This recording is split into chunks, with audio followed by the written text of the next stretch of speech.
के देख नहीं और कुल गमक बिटिहनिया कहां है हो कल सब उठाव नहीं बुलाए। अरे बड़की जी बुलाए रहे हैं सब अपने अपने काम में भिड़ा बाटा है और जनबे करत हूं धान वन सब पीड़त बाटे सहादा पाती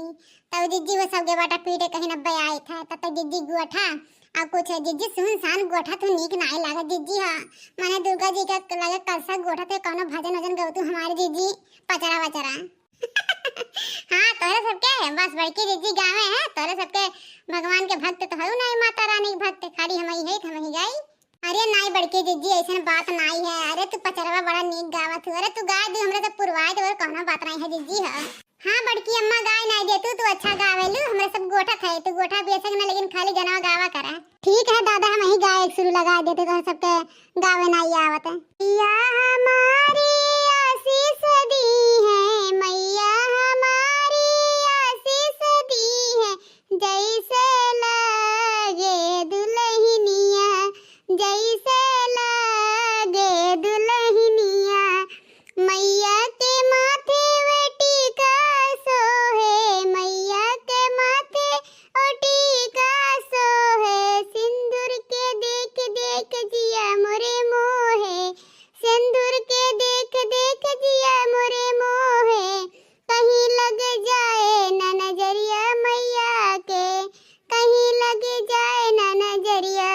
जैसे लगे दुल्हनिया जैसे लगे दुल्हनिया मैया हमारी ऐसी सजी है मैया हमारी ऐसी सजी है जैसे लगे दुल्हनिया जैसे लगे दुल्हनिया मैया के अंगे वे साड़ी सोहे मैया के अंगे वो साड़ी सोहे चुनरी के देख देख जिया मोहे चुनरी के देख देख जिया मोरे मोहे कहीं लगे जाए ना नजरिया कहीं लगे जाए ना नजरिया जैसे लगे दुल्हनिया जैसे लगे दुल्हनिया आखी रच रच अंगना लिपाई बई चौका पुरई लई हो साखी रची रची अंगना लिपाई लई चौका पुरई बई हो साखी गंगा जल से कलशा भरई बया जे घर नौ मैया यही है हो साखी गंगा जल से कलशा भरई बया जे घर नौ मैया यही है हो सोलह सिंगार कैले शीतला मैया अंगना बिरजले हो साखी नौ दिन पूजब चरण भवनवा के भग जागल हो साखी नौ दिन पूजब चरणवा भवनवा के भग जागल हो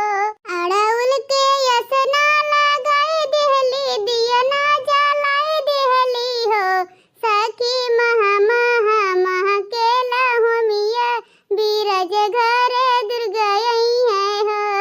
साखी महा महा महा के लहुमिया बीरज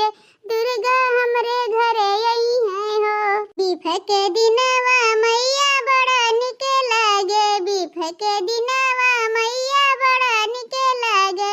जलते दिया ना मैया बड़ा निक लागे जलते दिया ना मैया बड़ा निक लागे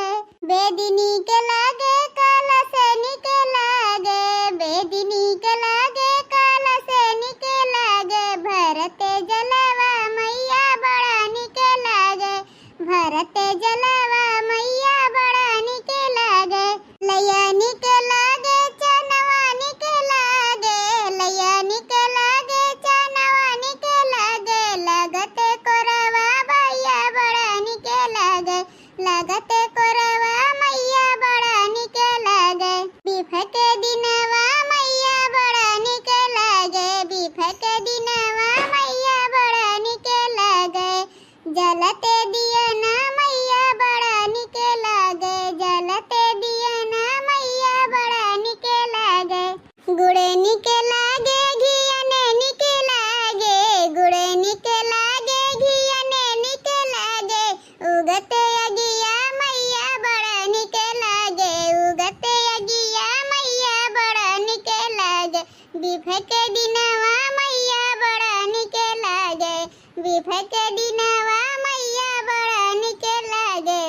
जलते दिया ना मैया बड़ा निक लगे, जलते दिया ना मैया बड़ा निक लगे। अरे बड़की दीदी बहुत झकास गाना गाओ हो, बहुत मस्त गाना रहा। हाँ दुर्गा माता रानी का है। हाँ जाने ललकी माता रानी आवत दुर्गा जी ऐसे हमार दिल में कितना खुशी रहा, लगा था कौन ऐसा चीज आई गए। हमें इतना खुशी रहे थे, ललकी रे बहुत खुश रहे थे माता रानी जब आवत ही हैं। ये मन कहते कितना उनके पंडाल में जाके वहीं बैठी रही, उनके भक्त में लीन रही, लेकिन हमार बुढ़िया लीन नहीं होवे दिया दादा।